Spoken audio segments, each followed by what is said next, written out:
গাজায় ইসরায়েলি বোমা হামলায় মাত্র ৯ বছর বয়সী ফিলিস্তিনি শিশু মাহমুদ আজরু হারিয়েছে দুহাত।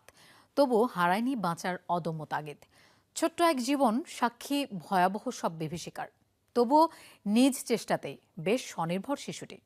তার এ যাতনার ছোট্ট এক ঝলক পৃথিবীর সামনে তুলে ধরেন ফিলিস্তিনি সাংবাদিক সামার আবু এলউফ, যা বাগিয়ে নিয়েছে এবছরের সেরা প্রেস ফটো অ্যাওয়ার্ড। গাজা শিশুদের জন্য নরকের অপর নাম। তার জলজান্ত প্রমাণ ৯ বছরের মাহমুদ আজুর। প্রাণবন্ত শৈশব কাটানোর কথা যার, ছোট্ট শরীরে সে বয়ে বেড়াচ্ছে যুদ্ধের ভয়াবহতা। গুলি আর বোমার আঘাতে বিপর্যস্ত ফিলিস্তিনি এই শিশু।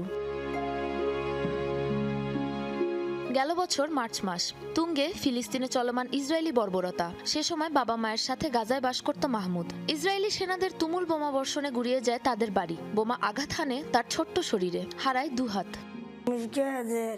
বিস্ফোরণে একটি হাত উড়ে গিয়ে আমার পাশেই পড়েছিল। প্রথমে বুঝতে পারিনি এটা কার হাত। মা এসে আমায় বুঝিয়ে বলেছিল। খুব কষ্ট পেয়েছিলাম তখন, অনেক কান্না করেছি।